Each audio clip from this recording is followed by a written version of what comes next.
নমস্কার, নমস্কার, নমস্কার। আপনাদের সবাইকে, সবাইকে, সবাইকে নমস্কার। সবাইকে অজস্র শুভকামনা জানাচ্ছে আপনাদের সৌমিত্র বসু। সবাইকে স্বাগত জানাচ্ছে আজকের এই শরণাগত অনুষ্ঠানে এবং সবাইকে শুভ সকাল জানাচ্ছে। সবাইকার ভালো হোক, সবাইকার শুভ হোক। কেবলমাত্র আমার নয়, আপনার নয়, সবাইকার ভালো হোক। আজকে নানান কারণে খুব বিশেষ দিন। আজকে গুরু গোবিন্দ সিংহের জন্মতিথি।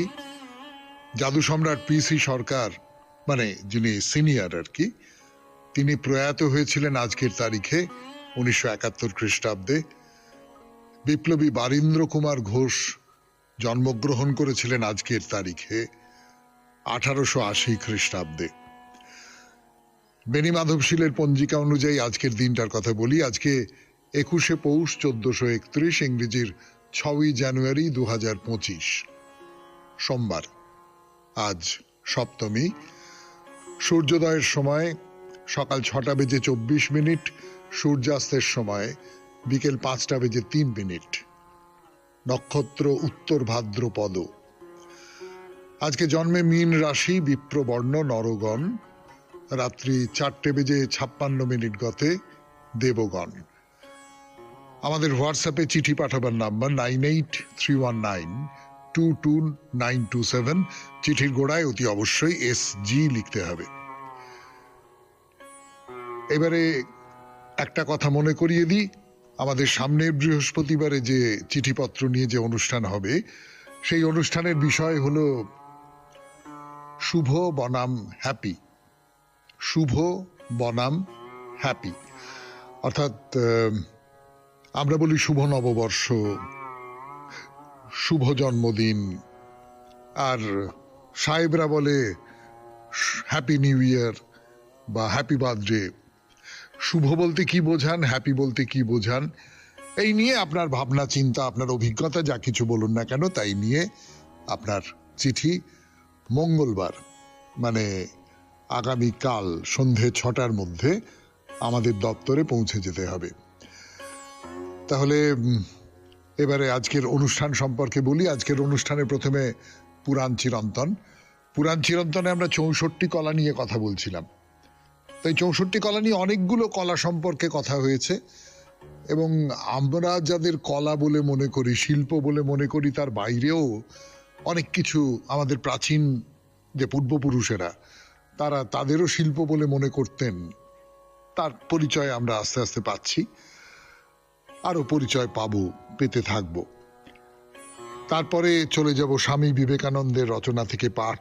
এই পর্বে ব্রহ্ম ও জগৎ, এই নিয়ে স্বামী বিবেকানন্দের রচনা থেকে পড়ে শোনাবো। তারপর ঠাকুর শ্রী রামকৃষ্ণ পরমহংসদেবের কথামৃত থেকে পাঠ, স্বামী লোকেশ্বরানন্দের রচনা থেকে পাঠ, আপনাদের চিঠিপত্র এবং শেষে বাইরে দূরে। 92.7 বিগ FM এ শরণাগত অনুষ্ঠান শুনছেন। আমি আছি আপনাদের সঙ্গে, আপনাদের সৌমিত্র বসু। ফিরে আসি, একটু গান শুনে নি। গানের পর ফিরে এলাম। আমি আপনাদের সৌমিত্র বসু, শুনছেন 92.7 বিগ FM এ শরণাগত পুরাণ চিরন্তন। পুরাণ চিরন্তনে আমরা বলছিলাম যে কিভাবে রাগ ও খাণ্ডব তৈরি করা হয়, কেমন করে লেহ্য নানান রকম বস্তু তৈরি করা হয়, কেমন করে মদ্য তৈরি করা হয়, এটাও শিল্পের অন্তর্গত। এইবারে যার কথা বলবো সেটাকে আমরা শিল্প বলে স্বীকার করে নিয়েছি। সেটা হচ্ছে সূচিবান ও কর্ম। সূচিবান ও কর্ম বলতে পারেন, সূচি ও বায় কর্ম বলতে পারেন। তো বান, এই যে সূচি বান কর্ম যদি বলি, বান শব্দটা এসেছে বন্ধন থেকে। মানে সোজা কথায় ছুঁচ সুতো দিয়ে যে বন্ধন করা হয়, অর্থাৎ আমি যদি সেলাই করি তাহলে তো বন্ধন করা হচ্ছে। তো এই বন্ধন করাটাই হচ্ছে সূচিবান ও কর্ম, মানে সোজা কথায় সেলাইয়ের কাজ। তো সেলাইয়ের কাজ যে শিল্প, সেটা তো আমরা জানি। মানে আজকাল তো ওই সেলাই, পাঞ্জাবির ওপর সেলাই, শাড়ির ওপর সেলাই, কাঁথা স্টিচের শাড়ি, কাঁথা স্টিচের পাঞ্জাবি, এরকম সব তো প্রচুর পরিমাণে দেখা যায়। ফলে এই যাকে বলা হচ্ছে সূচিবান কর্ম, সেই সূচিবান কর্মের নিদর্শন আজকের দিনেও প্রচুর পরিমাণে পাওয়া যাবে এবং তাদের আমরা শিল্প হিসেবেই নিয়ে থাকি। এইবারে আপনাদের বলি, এইগুলো আপনারা খেয়াল করে দেখেছেন কিনা আমি জানি না, তো বলি আপনাদের, এই যে সেলাইয়ের কাজ, এই সেলাইয়ের কাজ 3 রকমের হয়। একটাকে বলে শিবন, আর একটাকে বলে উতন, এবং আর একটাকে বলে বিরচন। জামা কাপড় থেকে আরম্ভ করে বুকের কাঁচুলি সেলাই করা, এগুলোকে বলে শিবন, শিবন কর্ম। উতন কাকে বলে? উতন হচ্ছে রিফু করা, মানে ছুঁচ সুতো দিয়ে কাপড় মেরামতি করা। কোথাও একটা ফুটো হয়ে গেছে, রিপু করে দিলেন, গিন্নি রিপু করে দিলেন। যদিও এই কথাটা বলার মধ্যে একটা কোনো গন্ডগোল আছে, গিন্নিরাই বা কেন রিপু করবেন? যারা এইসব দর্জির কাজকর্ম করেন তারা সাধারণভাবে পুরুষ হন, তারাও তো রিপু করে থাকেন। আর বিরচন হলো কম্বল বা আস্তরণ তৈরি করা। এই শীতকাল পড়েছে, আমার গিন্নি বলছিলেন যে লেপের একটা ওয়ার্ড কিনতে হবে। বেশ কিছুদিন ধরে এইটা নিয়ে নানান রকম পরামর্শ হচ্ছে, এখনো পর্যন্ত কেনা হয়ে ওঠেনি। আপনাদের বাড়িতে লেপের ওয়ার্ড টোয়ার ইত্যাদি ইত্যাদি হয়ে গেছে নিশ্চয়ই। তো বিরচন হলো কম্বল বা আস্তরণ তৈরি করা, মানে সোজা কথায় পরতে পরতে কাপড় ফেলে যেভাবে কাঁথা তৈরি করে, বা প্রাচীনকালে হাতির পিঠের ওপর পুরু আস্তরণ বা ঘোড়ার পিঠের ওপর পুরু আস্তরণ, কিংবা আমাদের ঘরোয়া ক্ষেত্রে কাঁথা শাল ইত্যাদি তৈরি করা, সেইটাকে বলে বিরোচন কর্ম। বিরচন কর্ম, তো এইটা হলো আর একটা শিল্প। ছুঁচ দিয়ে সেলাই করে বা কাপড় দিয়ে নানান রকমের কিছু তৈরি করা। আর একটা শিল্পের কথা বলবো আপনাদের, তার মাঝখানে একটু গান শুনে নেব 92.7 বিগ এফএম এ শরণাগত অনুষ্ঠানে। সূচিবান ও কর্ম সম্পর্কে তো বলা হলো, আর একটা শিল্পের কথা বলি আপনাদের। সেই শিল্পটার নাম হচ্ছে সূত্রক্রীড়া। সূত্রক্রীড়া ব্যাপারটা কি সেটা শোনাই 92.7 বিগ এফএম এ শরণাগত অনুষ্ঠানে। হাতে সুতো নিয়ে বিভিন্ন রকম ভাবে সুতো বার করে নানান ধরনের আকার তৈরি করা, নানান ধরনের অবয়ব তৈরি করা। কিন্তু তার তুলনায় শ্রীজীব গোস্বামী ভাগবত পুরাণের টিকায় লিখেছেন যেটা, সেইটা আমার ব্যক্তিগতভাবে বেশি সম্ভব বলে মনে হয়, বেশি চেনা বলে মনে হয়। এটা হচ্ছে পুতুল নাচানোর খেলা। পুতুল নাচ আপনারা জানেন, আমি কম বয়সে কিছুদিন, ছাত্র বয়সে কিছুদিন পুতুল নাচ করতাম। তো সেই পুতুল নাচের যে দলটা ছিল পুতুল রঙ্গম, সেই দলের অধিপতি ছিলেন শৈল চক্রবর্তী। শৈল চক্রবর্তীর নাম আপনারা সকলেই শুনেছেন। শিবরাম চক্রবর্তীর গল্পের সঙ্গে যিনি ছবি আঁকতেন তিনি হচ্ছেন শৈল চক্রবর্তী। তার একটি পুত্র আমার বন্ধু ছিল, আমরা স্কুলে এক ক্লাসে পড়তাম। আর তার দাদা, তার নাম ছিল দীপক চক্রবর্তী। তিনি পরবর্তীকালে চিরঞ্জিত নামে বিখ্যাত হয়েছেন, ফিল্ম অ্যাক্টর, চলচ্চিত্র অভিনেতা। তো আমাদের একটা পুতুল নাচের দল ছিল, পুতুল রঙ্গম। সেখানে নানান ধরনের পুতুল ছিল। ওই সুতো দিয়ে পুতুল নাচানো, এটাও কিন্তু হতে পারে, এই যে সূত্র ক্রীড়া বলতে যেটা বোঝায় সেটা এইরকম হতে পারে। আর একটা বলি, আর একটা কলার কথা, সেটা হচ্ছে বীণা ডামরুক বাদ্য। বীণা ডামরুক বাদ্য। কামসূত্রের টিকাকার যশোধর লিখেছেন, এই বাদ্য শিক্ষাগুলি পূর্বে বলা কলা নাম বাদিত্রের মধ্যে ধরা তন্ত্রীবাদ্য হিসেবে বলা হলেও বীণা এবং তালবাদ্য হিসেবে অত্যন্ত কঠিন ডমরু। বীণা এবং ডমরু এই দুটো কিন্তু বাজানো খুব কঠিন। ডমরু আপনারা জানেন, শিবের হাতে ডমরু আছে। ডমরু বাজানো খুব কঠিন এবং বীণা বাজানোও খুব কঠিন। আবার কেউ কেউ বলছেন যে এখানে সোজাসুজি বীণা ডমরুর কথা বলা হচ্ছে না, বরং বলা হচ্ছে যে কণ্ঠ, মুখ, গাল ইত্যাদি ব্যবহার করে বিনা ডমরুর মতো শব্দ বার করা, সেটাও একটা শিল্প। অর্থাৎ আমি গাল দিয়ে গাল ও বাদ্য, আমি নানান রকম সব আওয়াজ করতে লাগলাম। তো আজকাল তো অনেকে ওই মুখ দিয়ে নানান রকম আওয়াজ বার করেন, সেগুলোকেও শিল্প বলে ধরা হয়। এই যে বিনা ডমরুক বাদ্য, তার পূর্বসূরি হিসেবে আমরা হয়তো কল্পনা করে নিতে পারি। শেষ হলো পুরাণ চিরন্তন, এরপর গান, গানের পর স্বামী বিবেকানন্দের রচনা থেকে পাঠ। স্বামী বিবেকানন্দের রচনা থেকে পাঠ 92.7 বিগ এফএম এ শরণাগত অনুষ্ঠানে। রচনার নাম ব্রহ্ম ও জগৎ। আজকেই শুরু করছি পাঠ। অনন্ত ব্রহ্ম যিনি, তিনি সসীম হইলেন কি রূপে? অদ্বৈত বেদান্তের এই বিষয়টি ধারণা করা অতি কঠিন। এই প্রশ্ন মানুষ পুনঃ পুনঃ জিজ্ঞাসা করিবে, কিন্তু এই প্রশ্ন চিরকাল থাকিবে। যিনি অনন্ত অসীম, তিনি সসীম হইলেন কি রূপে? আমি এখন এই প্রশ্নটি লইয়া আলোচনা করিব। ভালো করিয়া বুঝাইবার জন্য এই চিত্রটির সাহায্য গ্রহণ করিব। বলে একটি ছবি আঁকা আছে গ্রাফের মতন করে, সেটা তো আর আপনাদের দেখাতে পারবো না, আমি লেখাটাই পড়ি। চিত্র ক, ব্রহ্ম, খ, জগৎ। ব্রহ্ম জগৎ হইয়াছেন। এখানে জগৎ অর্থে শুধু জড় জগৎ নহে, সূক্ষ্ম জগৎ, আধ্যাত্মিক জগৎ ও তাহার সঙ্গে সঙ্গে বুঝিতে হইবে।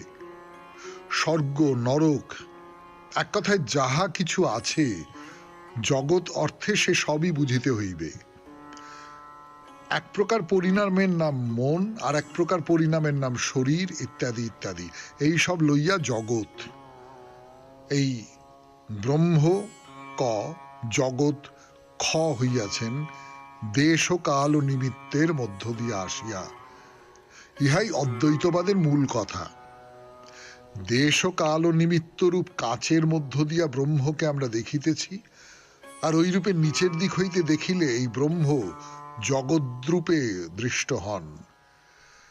ইহা হইতে বেশ বোধ হইতেছে, যেখানে ব্রহ্ম সেখানে দেশ ও কাল ও নিমিত্ত নাই। কাল সেখানে থাকিতে পারে না, কারণ সেখানে মন নাই, চিন্তাও নাই। দেশ সেখানে থাকিতে পারে না, কারণ সেখানে কোনো পরিবর্তন নাই। পরিবর্তন, গতি এবং নিমিত্ত বা কার্যকারণ ভাবও থাকিতে পারে না। একমাত্র সত্তা বিরাজমান। এইটি বুঝা এবং বিশেষ রূপে ধারণা করা আবশ্যক যে যাহাকে আমরা কার্যকারণ ভাব বলি, তাহা ব্রহ্ম প্রপঞ্চরূপে অবনত ভাবাপন্ন হইবার পর যদি আমরা এই ভাষা প্রয়োগ করিতে পারি, তাহার পর আরম্ভ হয়, পূর্বে নহে। আর আমাদের ইচ্ছা, বাসনা প্রভৃতি যাহা কিছু সব তাহার পর হইতে আরম্ভ হয়। আমার বরাবর ধারণা এই যে শোপেনহাওয়ার বেদান্ত বুঝিতে এই জায়গায় ভুল করিয়াছেন। তিনি এই ইচ্ছাকেই সর্বস্ব করিয়াছেন। তিনি ব্রহ্মের স্থানে এই ইচ্ছাকেই বসাইতে চান, কিন্তু পূর্ণ ব্রহ্মকে কখনো ইচ্ছা, উইল বলিয়া বর্ণনা করা যাইতে পারে না, কারণ ইচ্ছা জগৎ প্রপঞ্চের অন্তর্গত ও পরিণামশীল। কিন্তু ব্রহ্মে গয়ের অর্থাৎ দেশ ও কাল ও নিমিত্তের উপরে কোনরূপ গতি নাই, কোনরূপ পরিণাম নাই। ওই গয়ের নিম্নেই গতি, বাহ্য বা আন্তর সর্বপ্রকার গতির আরম্ভ। আর এই আন্তর গতিকেই চিন্তা বলে। অতএব গয়ের উপরে কোনরূপ ইচ্ছা থাকিতে পারে না, সুতরাং ইচ্ছা জগতের কারণ হইতে পারে না। আরো নিকটে আসিয়া পর্যবেক্ষণ করো, আমাদের শরীরের সকল গতি ইচ্ছা প্রযুক্ত নহে। আমি এই চেয়ারখানি নাড়িলাম, ইহা অবশ্য উহা নাড়াইবার কারণ ওই ইচ্ছাই পেশির শক্তিরূপে পরিণত হইয়াছে, একথা ঠিক বটে। কিন্তু যে শক্তি চেয়ারখানি নাড়াইবার কারণ, তাহাই আবার হৃদয় এবং ফুসফুসকেও সঞ্চালিত করিতেছে, কিন্তু ইচ্ছা রূপে নহে। এই দুই শক্তি এক ধরিয়া লইলেও যখন উহা জ্ঞানের ভূমিতে আরোহণ করে, তখনই উহাকে ইচ্ছা বলা যায়, কিন্তু ওই ভূমিতে আরোহণ করিবার পূর্বে উহাকে ইচ্ছা বলিলে উহার ভুল নাম দেওয়া হইল বলিতে হইবে। ইহাতেই শোপেনহাওয়ারের দর্শনে বিশেষ গোলযোগ হইয়াছে। শুনলেন স্বামী বিবেকানন্দের রচনা থেকে পাঠ। 92.7 বিগ এফএম-এ শরণাগত অনুষ্ঠানে এখন গান। গানের পর ঠাকুর শ্রী রামকৃষ্ণ পরমহংসদেবের কথামৃত। এলাম 92.7 বিগ এফএম-এ শরণাগত অনুষ্ঠান শুনছেন আপনারা। আমি আছি আপনাদের সঙ্গে, আপনাদের সৌমিত্র বসু। এখন কথামৃত থেকে পাঠ, ঠাকুরের কথামৃত। ঠাকুর যেটা বলছেন সেটা বলছেন, যে অকিঞ্চন, যে দীন, তার ভক্তি ঈশ্বরের প্রিয় জিনিস। খোল মাখানো জাপ যেমন গরুর প্রিয়। মানে বারবার করে বলছি, আপনাদের হয়তো একঘেয়ে লাগে, কিন্তু এই যে উপমাটা, মানে কি করে তার মাথায় আসে, কি করে ওই ঠাকুর শ্রী রামকৃষ্ণ পরমহংসদেব বলেই মাথায় আসে। আমাদের তো কল্পনাও করতে পারি না যে কিভাবে খোল মাখানো জাব, সেইটা যেমন গরুর প্রিয়, সেই রকম করে ঈশ্বরের যে অকিঞ্চন, যে দিন। কিন্তু এই অকিঞ্চন কাকে বলে, দিন কাকে বলে? একজন মানুষ, তার অনেক টাকা পয়সা আছে, একজন মানুষ তিনি ক্ষমতার শীর্ষে বসে আছেন, তিনি কি অকিঞ্চন হতে পারেন না? তিনি কি দিন হতে পারেন না? পারেন। আমার নিজের মনে হয় যেটা পারেন, নিশ্চয়ই পারেন। ওটা তার বাইরের জায়গা। সেই বাইরের জায়গায় তিনি অনেক অনেক ক্ষমতার অধিপতি, সেই বাইরের জায়গায় তিনি অনেক টাকা পয়সার অধিপতি, কিন্তু ভেতরে ভেতরে একজন মানুষ আর্ত, ভেতরে ভেতরে একজন মানুষ ব্যাকুল হয়ে আছে। সেই ব্যাকুল হয়ে তাকে ডাকছে, তখন তার এই যে বৃত্তের ব্যাপারটা মুছে যাচ্ছে, তখন তার ক্ষমতার ব্যাপারটা মুছে যাচ্ছে। এই রকম করে যদি তাকে ডাকা যায়, তখন এই সবগুলোকে তুচ্ছ করে দূরে সরিয়ে দিয়ে তাকে ডাকা যায়। সেটা খুব শক্ত। যে মানুষ অর্থবান, ক্ষমতাবান, তার পক্ষে ওই রকম করে ডাকা খুব শক্ত। তার পক্ষে নিজের অবস্থান ভুলে গিয়ে ঈশ্বরকে ডাকা খুব খুব খুব শক্ত। ঠাকুর কি বলছেন? বলছেন দুর্যোধন অত টাকা, অত ঐশ্বর্য দেখাতে লাগলো, কিন্তু তার বাড়িতে ঠাকুর গেলেন না, তিনি বিদুরের বাড়িতে গেলেন। তিনি ভক্ত বৎসল। বৎসের পেছনে যেমন গাভী যায়, তেমনি করে তিনি ভক্তের পেছনে পেছনে যান। এটা একটা সাংঘাতিক কথা। কিন্তু আমরা মনে করে রাখি যে আমরা ভগবানের কাছে যেতে চাইছি, কিন্তু আমরা এইটা ভুলে যাই যে ভগবানও আমাদের কাছে আসতে চাইছেন। আমরা ভগবানের স্বাদ পেতে চাই, কিন্তু ভগবানও যে ভক্তির স্বাদ পেতে চান, তারও যে ভেতরে একটা ফাঁকা জায়গা তৈরি হয়, যে ভক্তের ভক্তি আমার ভেতরটাকে ভরিয়ে দেবে, এই রকমের একটা ব্যাপার তৈরি হয়। এইটা আমরা খুব ভেবে দেখি না। আসলে এটা রবীন্দ্রনাথের চতুরঙ্গ উপন্যাসে শচী সেই রকম একটা উপমা দিয়েছিল। আমার উপমাটা বড় ভালো লাগে। সেটা হচ্ছে, আমরা যখন খেতে বসি, ধরুন আপনি যখন খাচ্ছেন, তখন ভাতের থালা থেকে হাতটা আপনার মুখে গেল, আপনি খেতে লাগলেন, তাই কি হয় না? খেয়াল করে দেখবেন, ভাতের থালা থেকে আপনার হাতটা যেমন আপনার মুখের দিকে এগোচ্ছে, আপনার মুখটাও কিন্তু আপনার হাতের দিকে নেমে আসছে, ভাত ভর্তি হাতের দিকে নেমে আসছে। তাই তোমার আনন্দ আমার পর, তুমি তাই এসেছো নিচে। আমায় নইলে ত্রিভুবনেশ্বর, তোমার প্রেম হতো যে মিছে। তুমিও নামছো, আমিও উঠছি তোমার কাছে, মাঝামাঝি আমাদের দেখা হবে। ঠাকুর এইরকম একটা কথা কত সহজ করে বলে দিলেন, দেখুন। তো ঠাকুর গান গাইছেন, যে ভাব লাগি পরম যোগী, যোগ করে যুগ যুগান্তরে, হলে ভাবের উদয় লয় সে যেমন, লোহাকে চুম্বকে ধরে। চুম্বক তো লোহাকে আকর্ষণ করে, লোহাও তো তার কাছে যায়, এর দুয়ের মিলনই তো হয়। 92.7 বিগ এফএম-এ শরণাগত অনুষ্ঠানে শুনছেন কথামৃত থেকে পাঠ। আমি পাঠ করে শোনাচ্ছি আপনাদের, আরো শোনাবো গানের পর। গানের পর ফিরে এলাম 92.7 বিগ এফএম-এ শরণাগত অনুষ্ঠানে। ঠাকুরের কথা। ঠাকুর কি বলছেন?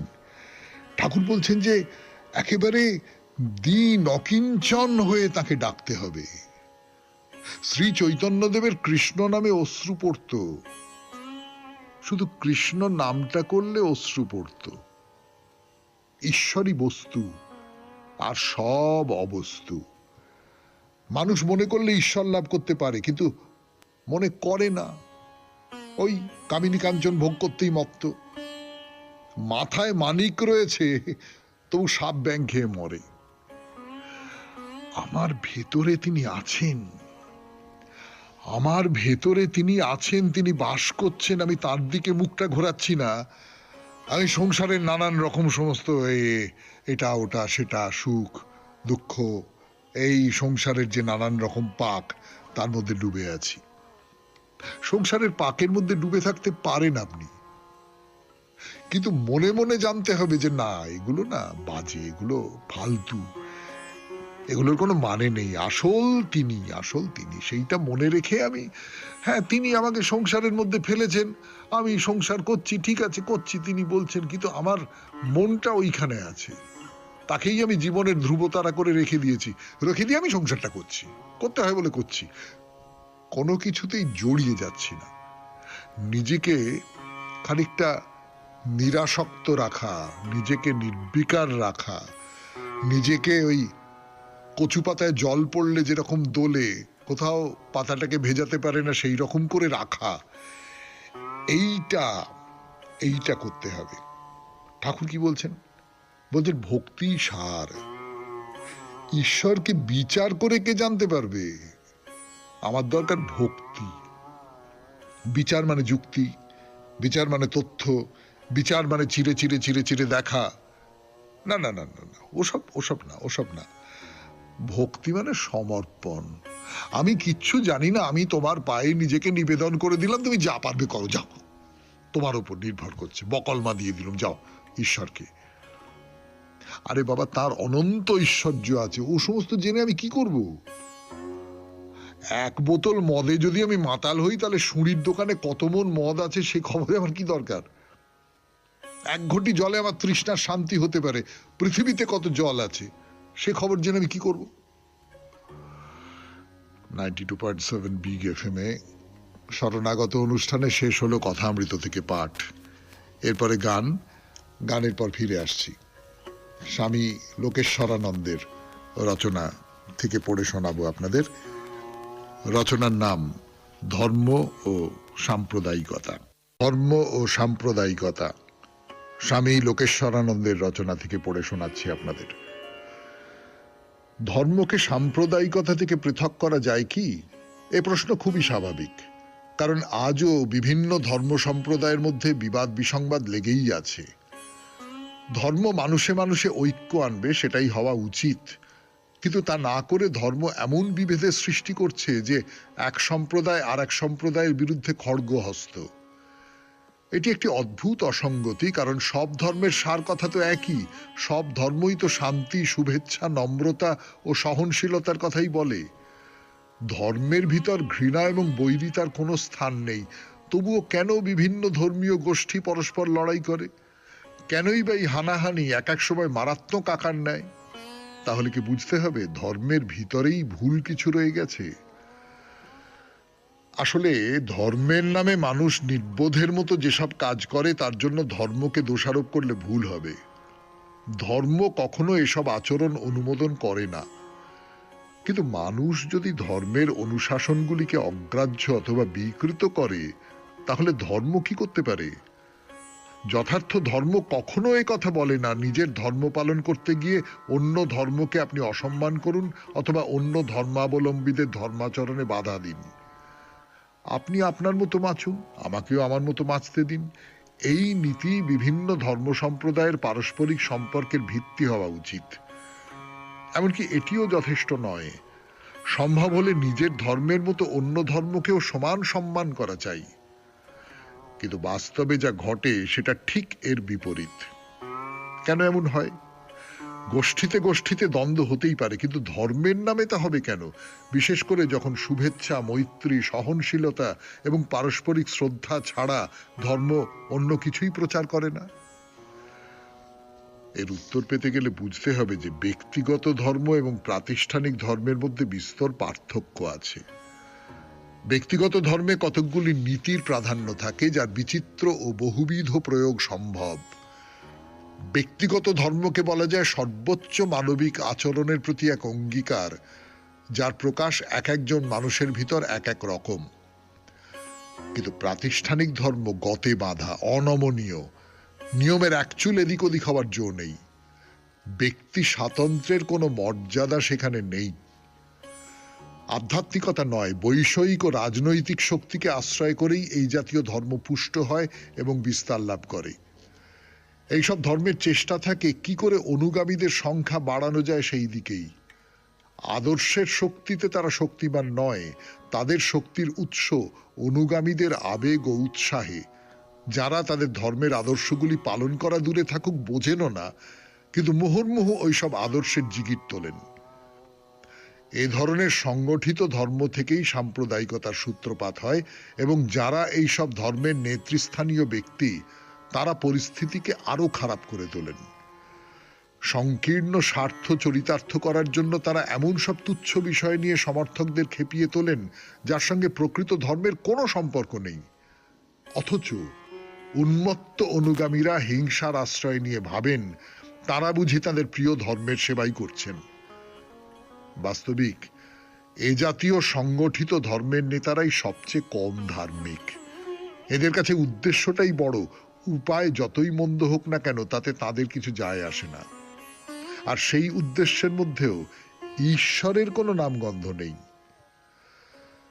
কোন সম্প্রদায় যতক্ষণ তার পৃথক ধর্মীয় সত্তা বজায় রাখার চেষ্টা করে ততক্ষণ তাতে আপত্তির প্রশ্ন ওঠে না, কিন্তু তার ভিতর যখন জঙ্গি মনোভাব প্রকাশ পায় তখনই গোল বাঁধে। সাম্প্রদায়িকতা এই হীন অযৌক্তিক মনোবৃত্তিরই অভিব্যক্তি। কিন্তু একথাও মনে রাখতে হবে, সব গোঁড়ামি খারাপ। ধর্মীয় গোঁড়ামি যেমন নিন্দনীয়, তেমনি রাজনৈতিক গোঁড়ামিও। আজ জীবনের সর্বক্ষেত্রে অসহিষ্ণুতা মাথাচাড়া দিয়ে উঠেছে। এখন সর্বাগ্রে প্রয়োজন প্রেম ও সৌহার্দ্যের। হৃদয়ের ক্রুদ্ধ আবেগকে দ্রবীভূত করতে পারে কেবল করুণা। এই করুণা ধর্মেরই ফলশ্রুতি। শুনলেন স্বামী লোকেশ্বরানন্দের রচনা ধর্ম ও সাম্প্রদায়িকতা থেকে পাঠ। একটু গান শুনবো, গানের পর আপনাদের চিঠিপত্র। এলাম গান শেষ করে 92.7 বিগ এফএম এ শরণাগত অনুষ্ঠানে। এবারে চিঠিপত্র। আজকের চিঠিটি লিখেছেন সন্তোষ সরকার। তিনি মুখ্য নিয়ামক এবং ভারপ্রাপ্ত অধ্যক্ষ, শিলিগুড়ি বিশেষ সংশোধনাগার। শিলিগুড়িতে আমাদের এই অনুষ্ঠান চলে যাচ্ছে।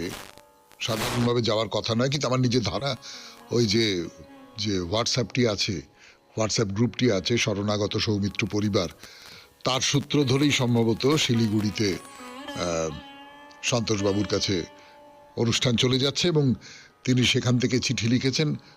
গভীর কৃতজ্ঞতা জানাই আপনাকে। পড়ি, চিঠিটা পড়ি। শ্রী শ্রী ঠাকুর সেই সময় দুরারোগ্য কর্কট রোগে আক্রান্ত। তার শারীরিক অবস্থার ক্রমশ অবনতি ঘটেছিল।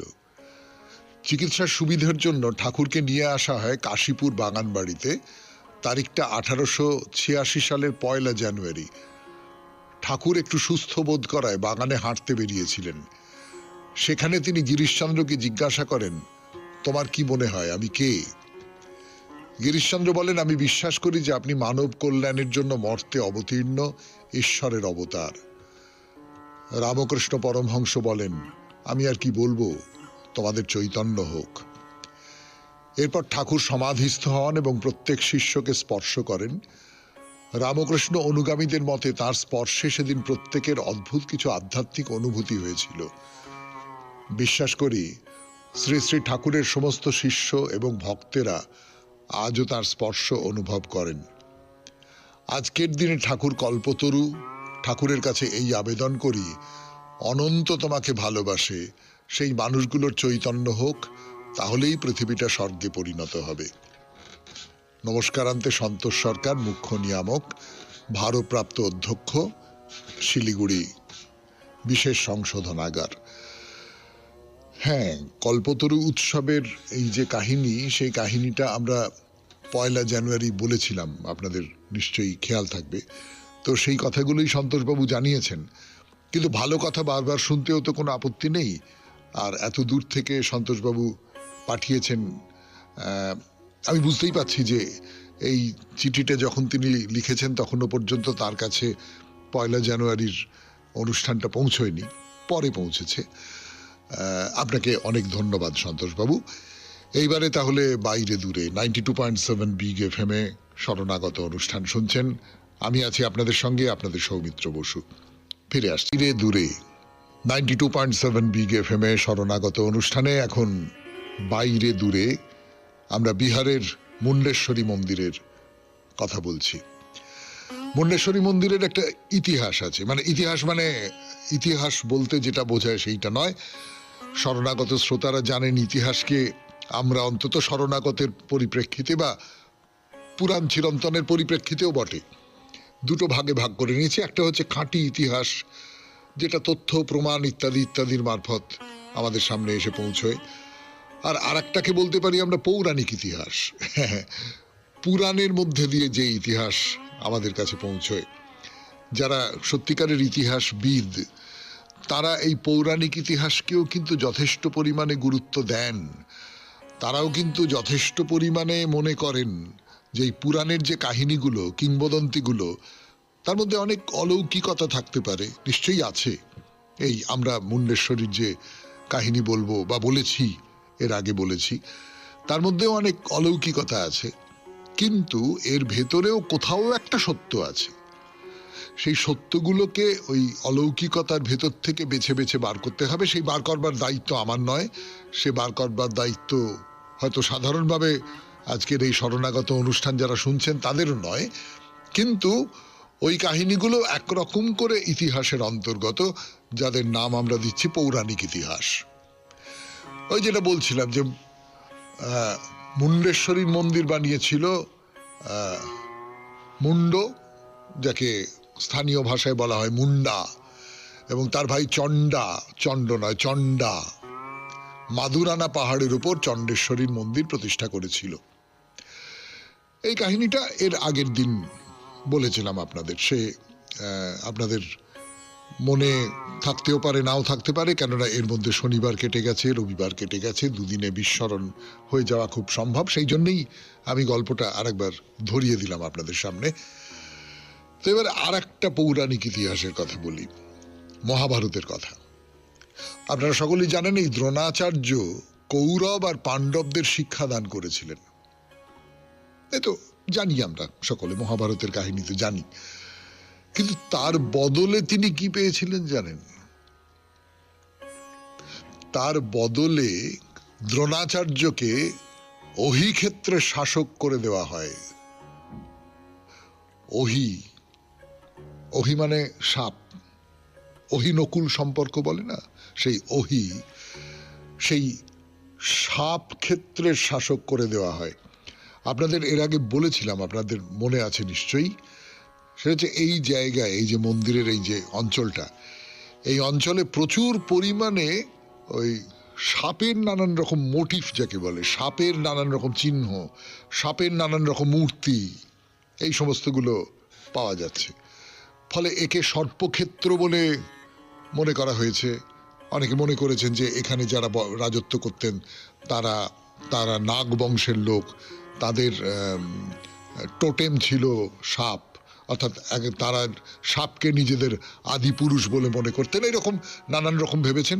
এবং খেয়াল করে দেখুন যে দ্রোণাচার্যকে যে অহি ক্ষেত্রের শাসক করে দেওয়া হলো, এই অহি মানে কিন্তু সাপ, এবং মনে করা হয় যে দ্রোণাচার্য তিনি এইখানেই তার রাজত্ব বলুন বা তার সম্পদ সম্পত্তি, তার যে ক্ষেত্র, সেইটা এই অঞ্চলেই ছিল, এরকম অনুমান করা যেতে পারে। সত্যি সত্যি কি ছিল না ছিল আমরা কেউ জানি না, এগুলো সমস্তটাই কিংবদন্তি। কিন্তু এই কিংবদন্তির ভেতর থেকে কোথাও কোথাও সত্য বেরিয়ে আসে, অন্তত এইটুকু সত্য আমরা তো নিশ্চয়ই আন্দাজ করতে পারছি যে এই মন্দির বা এই অঞ্চলটা বহু প্রাচীন।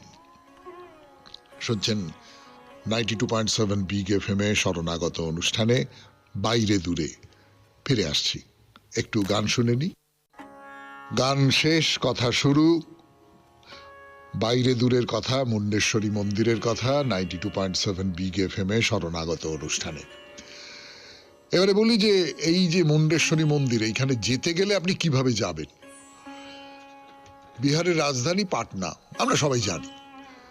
তো মুন্ডেশ্বরী মন্দির কিন্তু বিহারের রাজধানী যে পাটনা তার থেকে অনেকটা দূরে, প্রায় ধরুন 200 কিলোমিটার, 210 কিলোমিটার দূরে হবে।